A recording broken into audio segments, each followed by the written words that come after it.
देखो मामा, तुम्हारे गणेश भाई जो है जरा आलसी हो गए। उनको वीडियोस बनाओ बोले तो नहीं मिल रहा वक्त।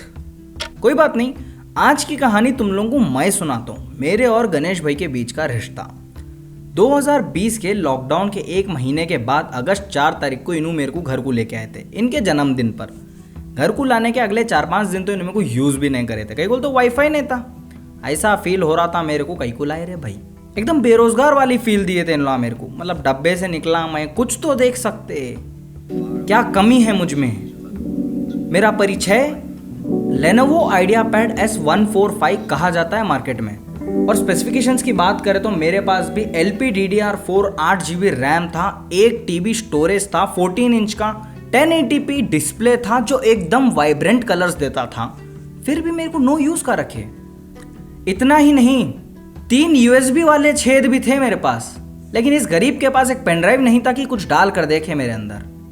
क्या कर सकते हैं। कुछ ही दिनों में इन्होंने वाईफाई लगा दिया और अगले ही दिन से रिसर्च करना शुरू कर दिया इनके ज़रूरतों पर। मतलब कभी एंटरटेनमेंट के लिए यूज़ ही नहीं किया इन्होंने हमें। इनका गोल बड़ा क्लियर था कि ये करना क्या चाहते हैं लैपटॉप के आने के बाद, और इन्होंने अपना कार्यक्रम शुरू कर दिया था। इनके काम के बारे में तो इनसे ही पूछिएगा, क्योंकि हम तो समझ ही नहीं पाते। एक टैब में गाने चलते हैं तो दूसरे टैब में वीडियो चलता है, पता नहीं रिमिक्स कैसे समझ में आता है इनको।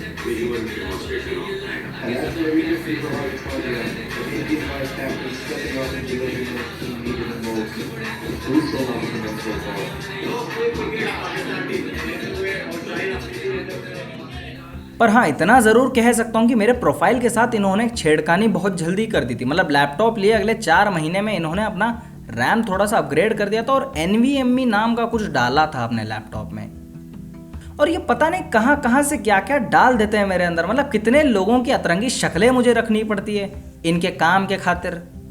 पर अब कर भी तो क्या सकते हैं, हमारे ही उस्ताद जी है ना। और देखो, इनकी हर जिद वक्त के पहले पूरी करने पर भी, इनकी हर चीज मानने पर भी इनकी नजर सावित्री पर पड़ रही है आजकल। 1 मिनट, इन्होंने इनका नाम तो रख दिया, लेकिन आज तक इन्होंने कभी मेरा प्यार से नाम नहीं रखा। लैपटॉप कहते हैं। आज पूछ ही लेता हूं, भैया आपने मेरा कभी प्यार से कुछ नाम नहीं रखा। आज अगर नाम नहीं बताओगे ना, तो समझ लूंगा कि लैपटॉप ही मेरा नाम है। और काम तो सभी आप जानते ही हो।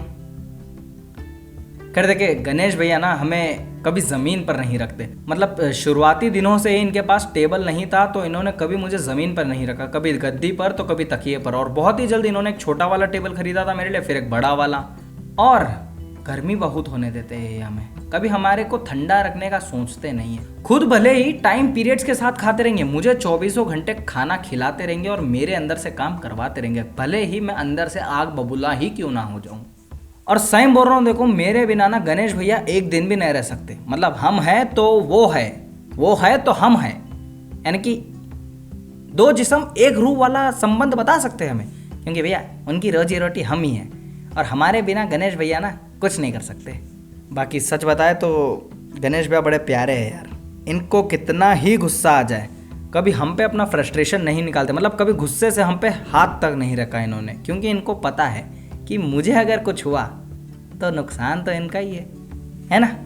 तो भैया देखो, ये थी एक छोटी सी कहानी मेरे और गणेश भैया की ज़िंदगी की। अभी ये बात मैं बड़े गर्व से कह सकता हूँ कि अगर एक दिन भी मैं ना रहूँ ना, तो गणेश भैया की सांसें बड़ी मुश्किल से चलेंगी, क्योंकि गणेश भैया मुझ पे और मैं गणेश भैया पे पूरी तरीके से निर्भर है। मिलते हैं हम आपसे अगले वीडियो में, मतलब अगर ये मौका देंगे हमें तो, वरना ना जाने हमारी मुलाकात फिर कभी हो या ना हो।